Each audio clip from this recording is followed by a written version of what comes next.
What's going on, Trojan family? Welcome to the USC LAFB show here on the LAFB network. We are Los Angeles Sports. This is your daily dose of USC Trojans news. Breaking news, I guess. Interesting news, to say the least. Kind of out of nowhere. He played the entire spring camp. No indications there were any issues. Just today breaking. We have the news up on LAFBnetwork.com. But On3, from what I can tell, is the one who broke it. DJ Wingfield, the projected starting left guard for the USC Trojans, has not yet had his waiver approved by the NCAA to gain an extra year of eligibility. If this would not be approved, he would not be able to play this season college football. His college career would be over. Now, I'll get into it. I don't see how it has not been approved. Maybe it was a clerical issue with submission or something like that. Based on the terms of what this waiver is, he falls right in line with that. On the USC Trojans, there is a teammate of his, DeCarlos Nicholson, cornerback, who went through this same process and was able to gain this final year of eligibility because of this waiver. Now, those that do not know what this waiver is, it is essentially for players, obviously, who have been impacted by COVID as well. So this is kind of the last of the COVID players because everyone got an extra year with COVID. But for players who also played at least one season at a non-NCAA institution or program. So junior college, essentially junior college. And so DJ Wingfield began his career at El Camino College. As a junior, he then transferred to New Mexico, University of New Mexico. His very first season there, got injured, only played one game, redshirted that year. So then he played his redshirt junior year for New Mexico. Transferred to Purdue last year for his redshirt senior season. So, there it is. That would be the end of his career. But based on this waiver, because he had his time at El Camino, he gets the extra year. I mean, it's pretty black and white, cut and dry. We've seen quarterbacks like Diego Paiva, who's got that extra year now with Vanderbilt after his whole journey. I just mentioned DeCarlos Nicholson, many others. So I don't know what the holdup or the issue was. The only thing I can think of, maybe there was some clerical in actually submitting the paperwork, because I'm sure it's not as simple as saying like, hey, I did this, am I good?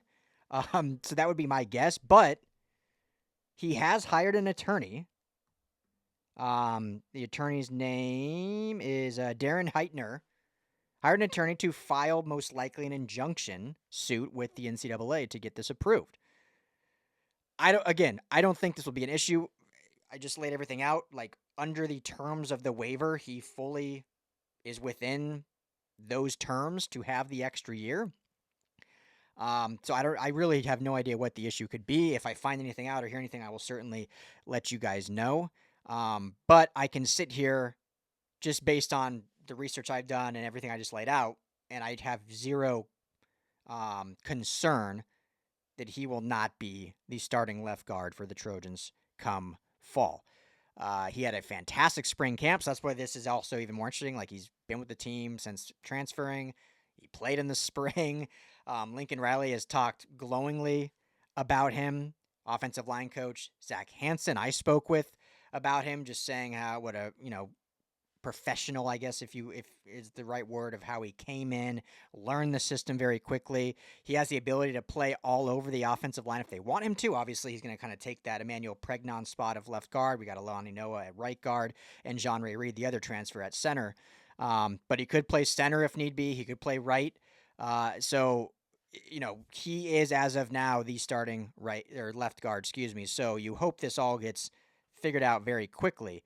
If for whatever reason, again, I do not foresee this happening, but if for whatever reason, like, he is deemed ineligible and is unable to play for the Trojans, you would then be looking at most likely a Micah Benuelos, who would step in to play at left guard. Killian O'Connor, who obviously played some center and has been with the team for quite some time now, could probably slide over if need be with John Ray Reed at center. There's even the thought of maybe John Ray Reed slides over and Killian O'Connor then plays starting center. You have freshman Willie Washer out of the state of Washington, who Zach Hansen, that's another guy that he talked highly about as an incoming freshman, who plays like he's not a freshman. So you do not want to go into this season with so much on the line, all the pressure, and have a true freshman starting at left guard in this conference. But there is that very minimal potential. Erwin Tyomi, another name to look for as a redshirt sophomore, as someone that could potentially play there. I know people look more at this class. Obviously, Elijah Vicona, Alex Payne, Aaron Dunn. Again, true freshmen, and all those guys I see more as tackles versus playing the interior. The other maybe option, Justin Tanau. I always say that wrong. I feel like Tawanu, maybe. I'll get that right. I think it's Tawanu. Justin Tawanu. More of a tackle, but probably could play inside as well if needed in desperation. But I think Micah Benuelos would be the name to really look for. But hopefully we don't got to get to that. That just shows you, obviously, the importance of depth. Because, again, what if one of these guys gets injured? All those guys I just listed are now like, okay, are they taking over as starting guards? So while I love what USC did this offseason, while I love what they did with the 2026 class, which is obviously mostly what I talk about, and obviously on the offensive line, especially if they're able to lock in a guy like Brett Koleje here soon and having the 7 offensive line commits, so you're building that depth. The depth right now is not, I don't want to say it's weak, it's just very youthful.